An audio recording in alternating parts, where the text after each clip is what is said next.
이런 사람은 부처님도 절대 용서하지 않는다. 부처님의 가르침은 자비와 용서를 근본으로 합니다.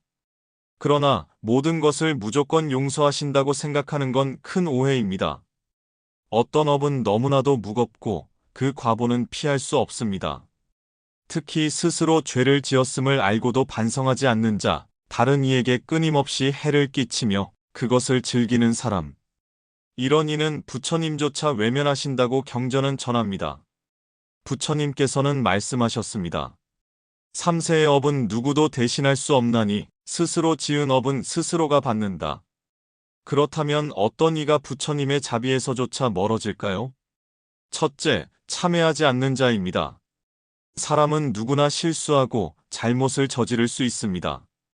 그러나 그 잘못을 인정하지 않고 끝까지 자기 합리화에 빠진다면 그 사람은 스스로 복의 길을 끊는 것입니다. 참회란 단지 후회하는 것이 아닙니다.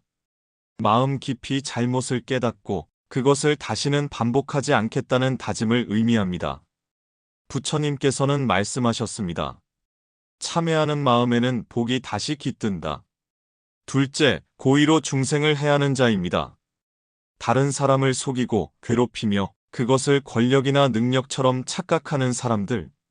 이들은 당장은 세상에서 잘 나가는 것처럼 보일 수 있지만 업은 결코 그들을 놓아두지 않습니다.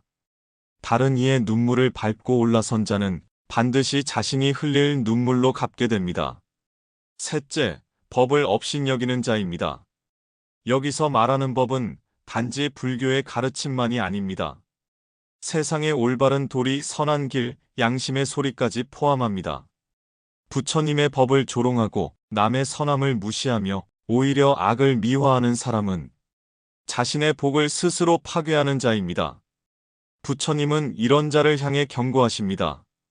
법을 멸시하는 자는 자신을 멸시하는 것이다.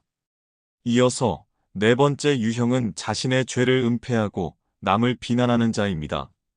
자신은 온갖 허물을 지어놓고 남의 실수는 집요하게 파고들며 비난하고 조롱하는 사람. 이런 사람의 마음 속에는 늘 분별심과 오만이 자리합니다. 그 분별심은 결국 자신의 복을 갉아먹고 오만은 진실을 보지 못하게 합니다. 불경에서는 말합니다. 남의 허물을 보는 자는 자신의 허물을 보지 못하나니 이는 등불을 남을 향해 들고 자신의 앞길을 어둡게 하는 것과 같다. 이처럼 자기 안의 잘못은 감추고 남의 흠만 파헤치는 이는 끝내 고통에서 벗어날 수 없습니다. 다섯 번째, 가장 위험한 자는 자신이 악을 지었음을 알고도 그 악을 가르치는 자입니다. 단지 죄를 짓는 것에서 끝나지 않고 그 죄를 정당화하며 다른 이들에게도 그렇게 살라고 유혹하는 자. 이 사람은 단 한 생만의 업이 아니라 수많은 중생을 괴롭게 만드는 무거운 업을 짓는 것입니다. 부처님은 경고하십니다. 죄를 알리고 교묘히 감싸는 자는 그 입에서 나오는 말마다 칼날이 되어 되돌아온다. 자, 이제 되묻습니다. 혹시 내 안에 이런 마음은 없는가? 혹시 나도 누군가에게 상처를 주며 그것을 정당하다고 여기고 있지는 않은가? 지금이라도 괜찮습니다. 마음을 돌아보면 복은 다시 돌아오기 시작합니다. 하지만 끝까지 외면하고 잘못된 길을 계속 걸으면 그 누구도, 심지어 부처님도 그 업의 결과는 대신 감당할 수 없습니다. 그러니 오늘 이 순간 부처님께 고개 숙여 참회해 보세요. 나무아미타불 관세음보살, 내 안의 악을 걷어내게 하소서. 다시 복의 길로 돌아서게 하소서. 그 마음 하나가 그대의 삶을 다시 밝히는 첫빛이 될 것입니다. 그러나 기억하십시오. 업은 멈추지 않습니다. 내가 짓는 그 순간부터 그 씨앗은 반드시 열매를 맺습니다.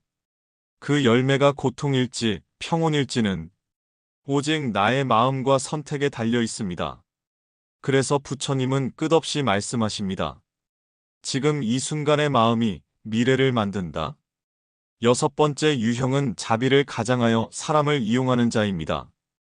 겉으로는 친절하고 부드러운 말로 다가가지만 속으로는 이익만을 계산하며 사람을 다루는 이들. 그들은 자비를 위장해 이기심을 실현하고 신앙을 빌미로 남을 통제하려 합니다. 이런 자의 업은 더 깊습니다. 왜냐하면 진심을 배반했기 때문입니다. 부처님은 자비를 이익 없는 선이라고 하셨습니다. 조건 없는 마음, 계산 없는 손길. 그러나 이들은 그 자비를 속셈을 숨기는 도구로 삼습니다. 이러한 업은 시간이 지나면서 반드시 드러나고 그 결과는 사람의 신뢰만 잃는 것이 아니라 스스로의 복을 스스로 찢어내는 일이 됩니다. 7번째, 마지막으로 가장 무서운 자는 깨달음을 가장해 진리를 왜곡하는 자입니다. 스스로 수행자라 하면서 사람들의 존경을 받으려 하고 경전의 말을 왜곡해 자신의 주장에 이용하는 이들. 이런 사람은 단순한 거짓이 아닙니다.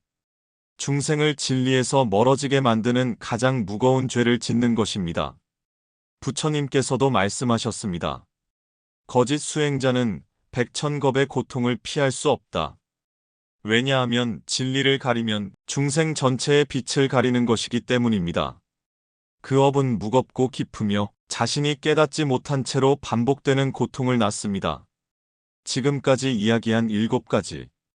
이 모든 것은 결국 한 가지로 귀결됩니다. 자신의 마음을 속이지 말 것. 내가 지금 어떤 마음을 품고 있는지, 그 마음이 과연 복을 부르는 마음인지, 아니면 스스로를 속이고 있는지, 그것을 알아차리는 순간부터 우리는 다시 복의 길로 돌아설 수 있습니다.